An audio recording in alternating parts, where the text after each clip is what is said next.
Allora, Forno 18 si chiama così non perché andiamo nello spazio, ma perché è legato all'industria avicola, e il 18 è l'anno di sviluppo, anche se ben presto diventerà il Forno 19. Anche noi siamo stati coinvolti con i colleghi da Nure e da Fosbury all'interno della metodologia design thinking, e quindi diversamente dai nostri colleghi i ragazzi hanno trovato questa soluzione per rispondere a un problema legato all'industria avicola.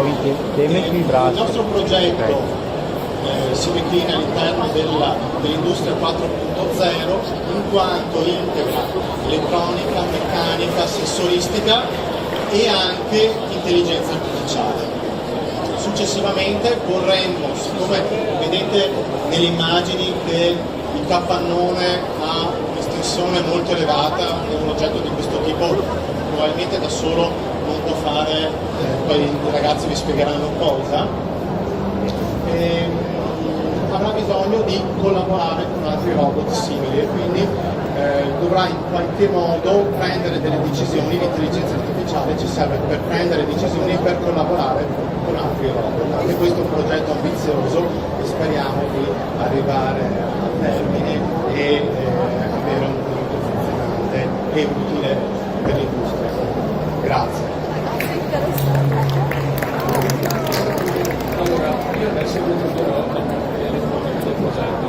Allora, tanto è utilizzato come microcontrollore Arduino, che sono partiti dai componenti elettronici standard per il controllo dei controlli. Abbiamo impiegato anche due driver di controllo dei motori, chiaramente, e un modulo Bluetooth per il controllo mediante l'impiego dello smartphone, quindi per controllare il motore del robot l'interfaccia del telefono. Abbiamo successivamente utilizzato i Raspberry per catturare delle immagini mediante l'utilizzo di una webcam che è posta direttamente al robot,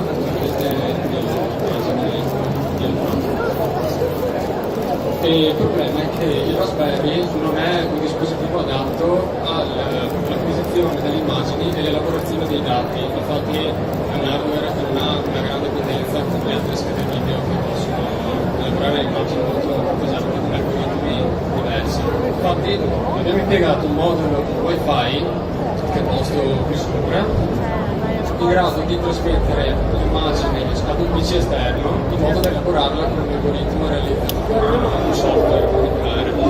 Quindi trasferiamo l'immagine al PC esterno, dopodiché viene elaborata e ritorna il segnale al robot, il quale è in grado di muovere i motori grazie ad Arduino. Quindi poi l'immagine, il robot, lo raccogliamo che viene stoccato all'interno del robot. Questo è un progetto 4.0, infatti impiega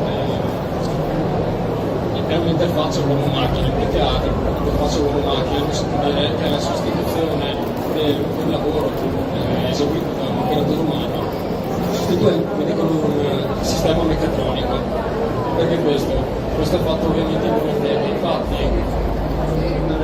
infatti l'umano è impossibilitato a lavorare in quell'ambiente per la questione del livello di CO2 troppo elevato, chiaramente.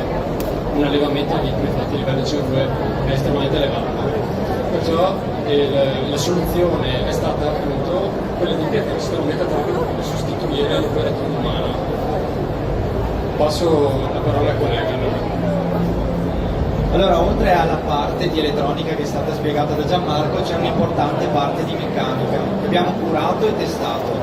Ci sono la parte dei cingoli, ok, perché bisogna lavorare in un sistema dove c'è della terra per terra, quindi i cingoli non devono incepparsi, quindi abbiamo testato i cingoli e abbiamo testato il sistema di raccolta.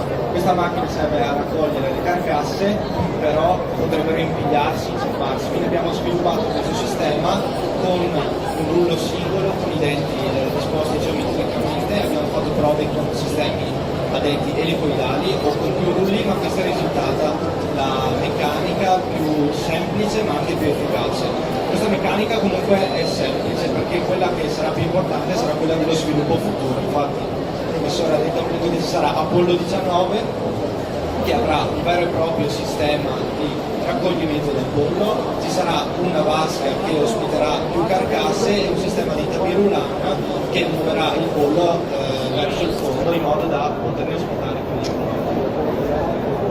Il nostro team è diviso, siamo 6 ragazzi, abbiamo 3 ragazzi che si occupano della parte meccanica, 3 ragazzi che si occupano della parte elettronica, facciamo progettazione, dimensionamento, lavoriamo con le macchine a controllo numerico per sviluppare i pezzi e i ragazzi dell'elettronica appunto fanno programmazione, eseguono collegamenti, insomma gestiscono l'elettronica. Abbiamo anche un video corto ma molto interessante da farvi vedere. Se è corto ma breve, sì.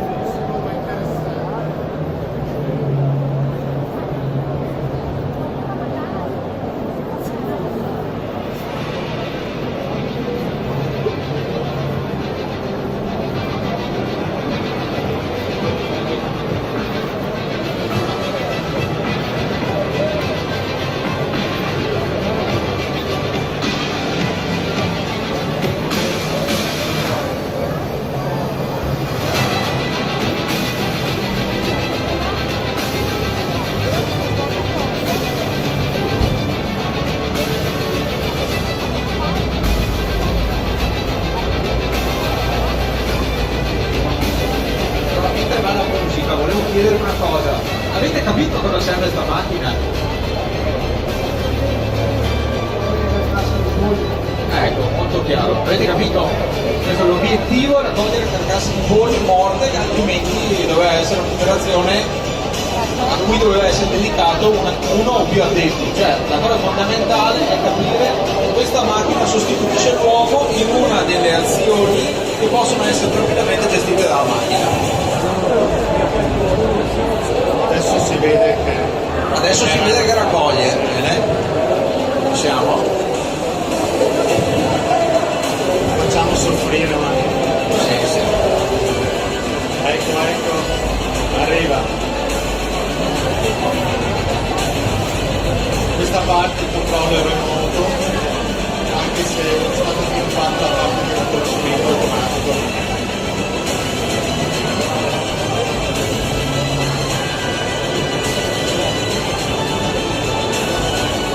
Non sono di peluche i polli che raccolgono, ma l'obiettivo Grazie. bravi, grazie. Molto bene, allora andiamo avanti.